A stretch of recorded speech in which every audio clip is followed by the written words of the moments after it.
موت سے پہلے فرشتے آ جاتے ہیں. چاہے تم اچھے آدمی ہو, بیٹھے ہوئے ہو, تم کو بھی اگر موت آنی ہے تو تم پہلے فرشتوں کو دیکھنے لگ جاؤ گے, لیکن بتا نہیں سکتے کسی کو. موت سے تھوڑی دیر پہلے فرشتے قریب آ جاتے ہیں. پہلے جماعت فرشتوں کی آتی ہے, پھر ملک الموت آتے ہیں. ملک الموت ان فرشتوں کے بیچ آتے ہیں. جیسے ہی یہ مرنے والا آدمی ملک الموت کو دیکھ لیتا ہے, پھر اس کے جسم میں کپ کپی طاری ہو جاتی ہے. اور ایسی کپ کپی طاری ہوتی ہے کہ کبھی پیشاب نکل جاتا ہے, کبھی پخانہ نکل جاتا ہے. اکثر دیکھنا مرنے والوں کی نجاست نکل جاتی ہے. ملک الموت کو وہ بہت قریب سے دیکھتا ہے, اور ان کی دو شکلیں ہیں. ایک بہت بھیانک شکل ہے, اس کو دیکھنا ہی عذاب ہے, اور ایک بہت خوبصورت شکل ہے, ان کو دیکھنا ہی رحمت ہے. وہ نیک بندوں کی روح نکالنے کے لیے جب جاتے ہیں تو خوبصورت شکل میں جاتے ہیں, اور جب گنہگاروں کی روح نکالنے جاتے ہیں تو بھیانک شکل میں جاتے ہیں. اور ان کو دیکھتے ہی مرنے والے کا جسم پیلا پڑ جاتا ہے, پیشانی اکھڑ جاتی, آنکھیں پھٹی رہ جاتی, اور پھر خرخرا آنے لگ جاتا ہے, یعنی خرخر کی آواز تیز ہو جاتی ہے. وہ بولنا چاہتا ہے اپنے پاس والوں کو, لیکن بول نہیں سکتا, بند ہو جاتا ہے. یہ وہ وقت ہے جب اس کے توبہ کا دروازہ بھی بند ہو جاتا ہے. اب اگر فرشتوں کو دیکھ کر کوئی توبہ بھی کر لیا, ایمان لایا, تو اس کا ایمان قبول نہیں. اس وقت سے پہلے پہلے تک جو بھی ایمان لایا یا توبہ کیا, اس کی توبہ قبول ہے. لیکن موت کا خرخرا آ گیا اور فرشتوں کو دیکھ لیا, اس کے بعد بہت سارے کافر بھی پکاریں گے کہ ہم ایمان لاتے ہیں اللہ پر. نہیں, اب ایمان قبول نہیں ہوگا. موت اتنی آسانی سے نہیں آتی, اس کا پروسیس ہے.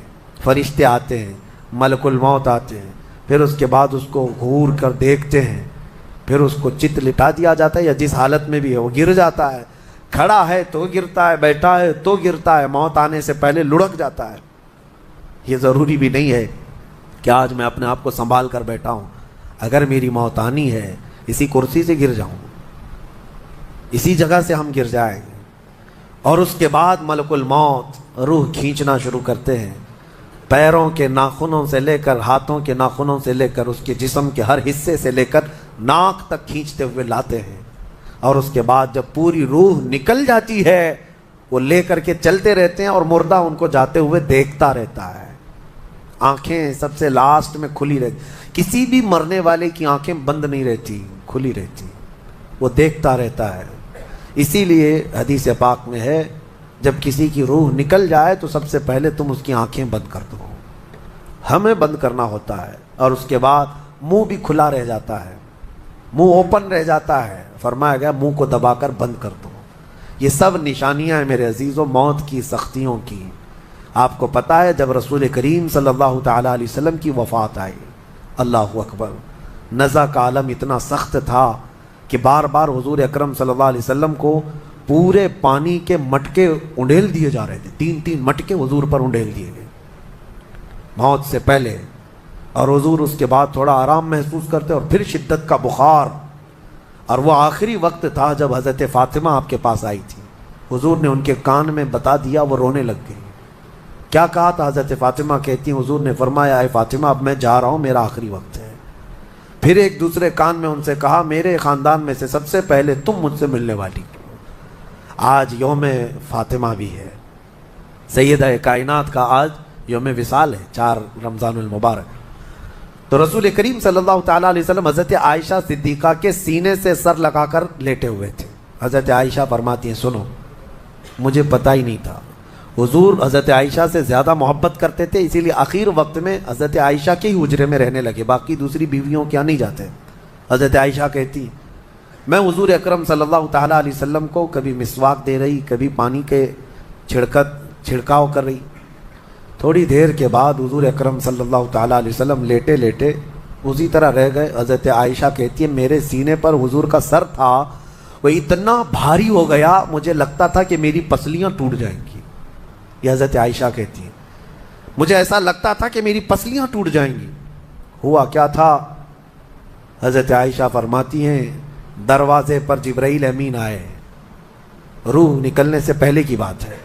حضرت عائشہ فرماتی ہیں حضور کے پاس جبرائیل آخری بار آئے, وہ غمگین حالت میں آئے, یا جس حالت میں ہو حضرت رسول کریم صلی اللہ علیہ وسلم سے عرض کرنے لگے یا رسول اللہ دروازے پر موت کا فرشتہ کھڑا ہے، آپ کی اجازت چاہتا ہے، اگر آپ اجازت دے دیں تو وہ آئے گا اور آپ کی روح پاک کو اللہ کے حضور لے جائے گا۔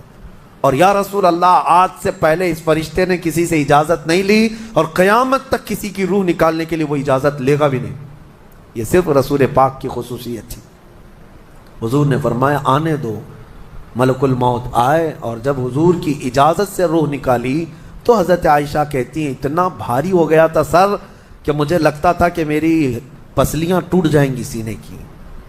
اور اس کے بعد حضرت عائشہ فرماتی ہیں میں نے حضور کے سر مبارک کو نیچے کی طرف کیا، مجھے پتہ بھی نہیں تھا کہ حضور کا انتقال ہوا، میں حضور اکرم صلی اللہ علیہ وسلم سے باتیں کرنے میں مصروف تھی، اسی میں حضرت ابوبکر صدیق حجرے میں آئے، پوچھا عائشہ کیا حال ہے حضور کا؟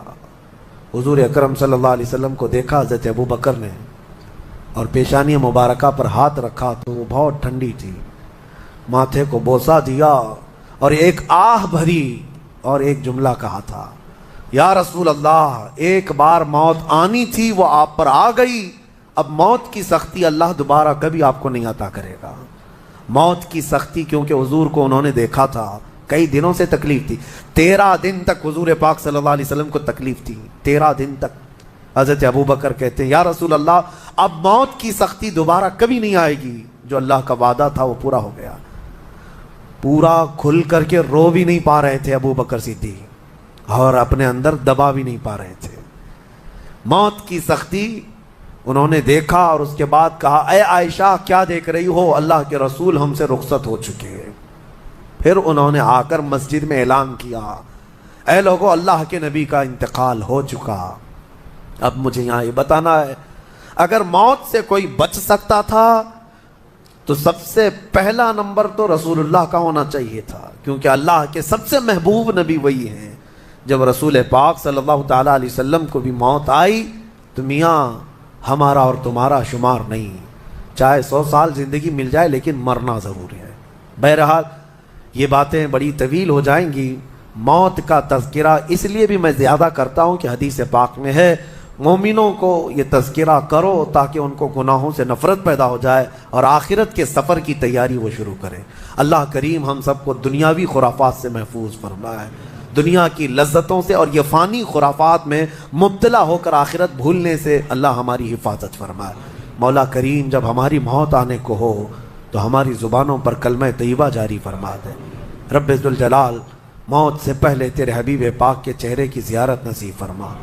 اے کریم خدا کیا ہی بہتر ہوتا، میں گنہگار ہوں اور بڑے مرتبوں کی خواہش، تو کریم ہے خدایا تیری بندہ پروری ہے، کیا ہی بہتر ہوتا مولا کہ موت آئے تو رمضان کا مہینہ مل جائے، جمعۃ المبارکہ مل جائے، مولا تیرے وعدے کے مطابق ہم قبر کے عذابات اور سوالات سے محفوظ ہو جائیں۔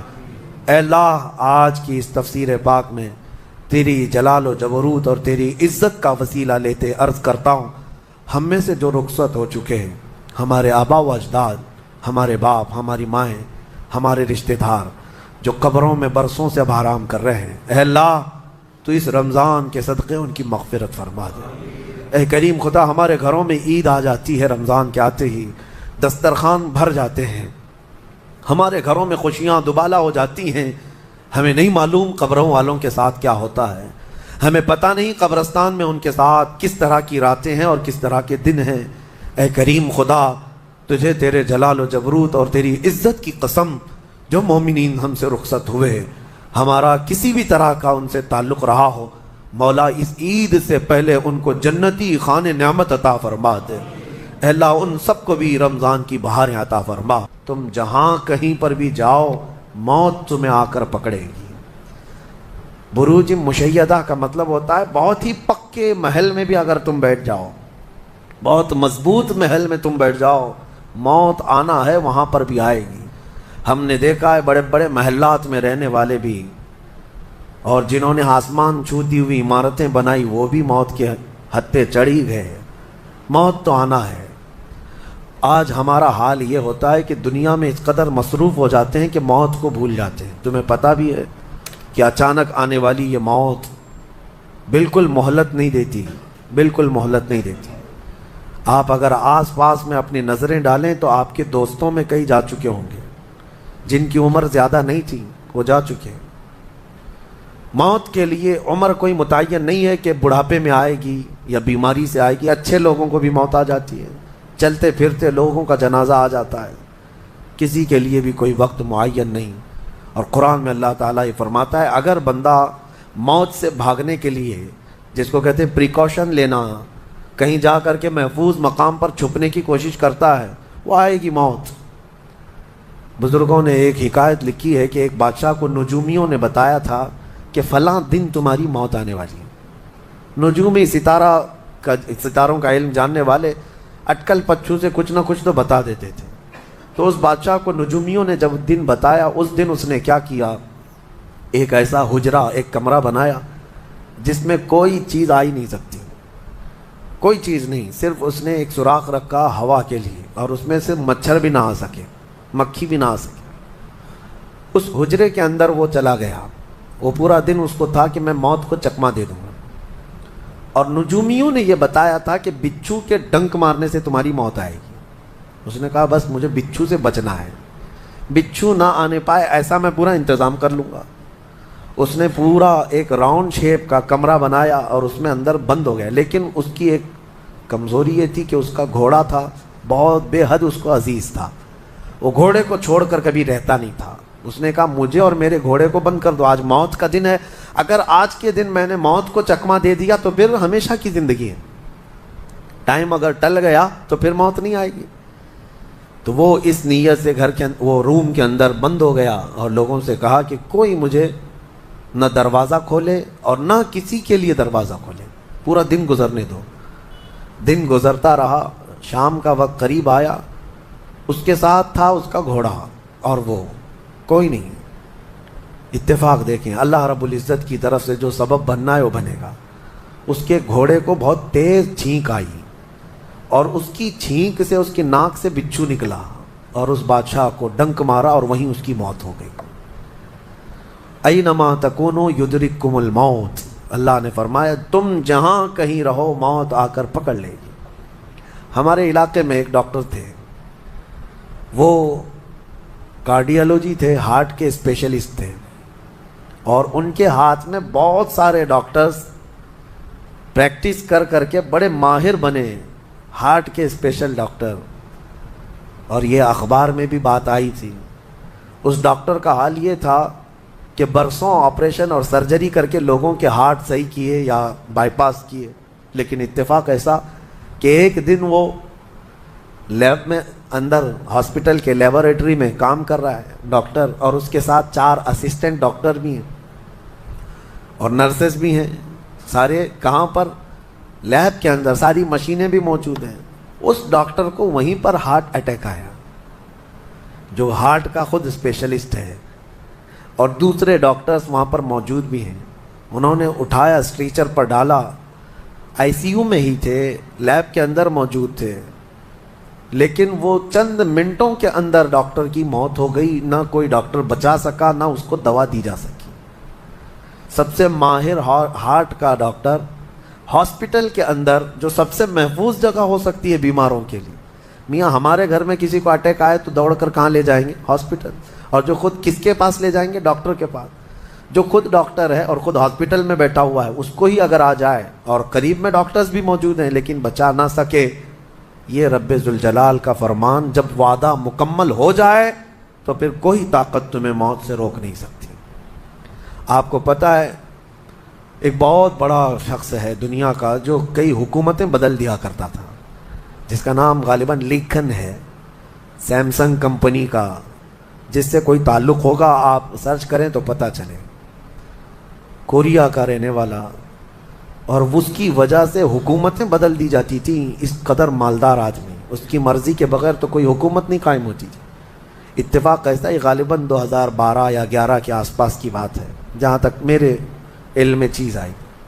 ایسی ایک بیماری میں مبتلا ہو گیا کہ کوما میں چلا گیا، اور اس کا بیٹا تھا ارب پتی، نہیں بلکہ اس سے بھی زیادہ، کئی ہزار کروڑ کا مالک۔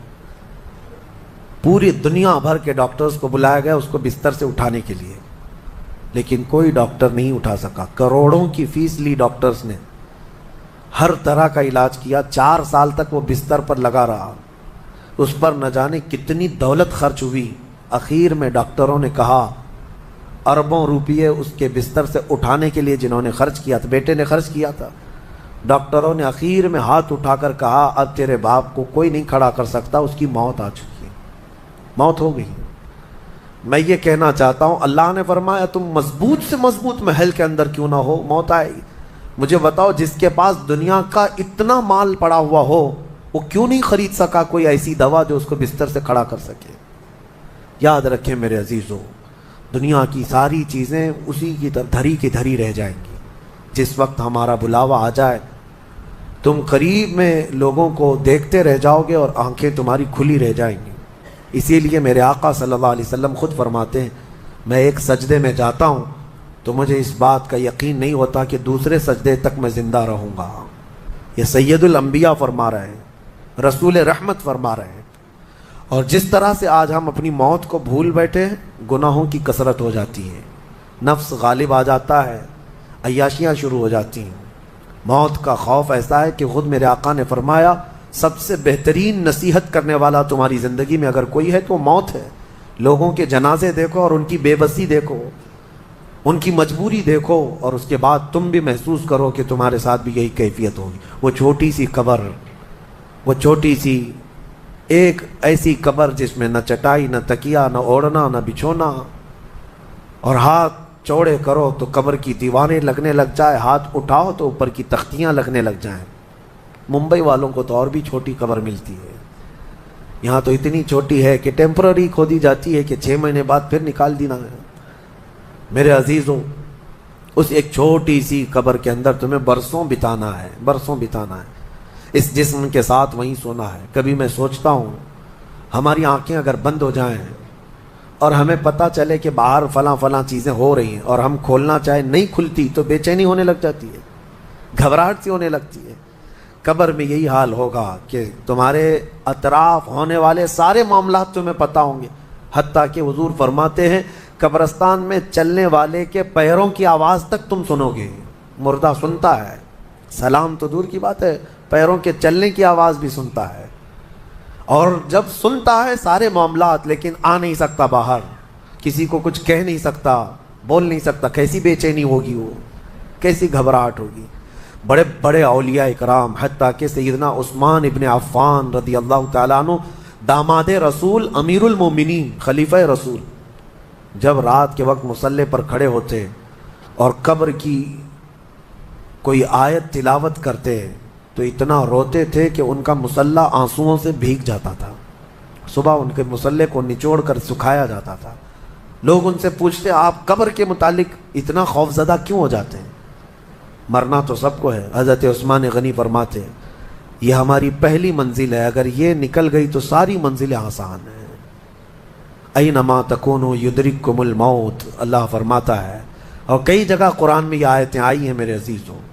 جانا ہم سب کو ہے, بہت تھوڑے ہی دنوں کے بعد آخرت کے سفر کی طرف رواں دواں ہیں. اسی لیے کسی بزرگ نے سچ کہا کہ دنیا میں جتنے راستے ہیں, یہ لکھا تو جاتا ہے یہ راستہ فلاں شہر جا رہا ہے, فلاں شہر جا رہا ہے, حقیقت تو یہ ہے کہ سارے راستے قبرستان جا رہے ہیں, وہیں جا کر اینڈ ہوتے ہیں. ممبئی سے پونا جا رہا ہے راستہ, پونا سے بنگلور جا رہا ہے راستہ. بورڈ تو لکھے ہوئے ہیں, لیکن اہل تصوف یہ کہتے ہیں یہ تمہاری خام خیالی ہے, لیکن جس راستے پر بھی چلو گے اخیر وہ راستہ تمہیں قبرستان ہی پہنچائے گا. تمہاری زندگی وہیں جا کر اینڈ ہونے ہے.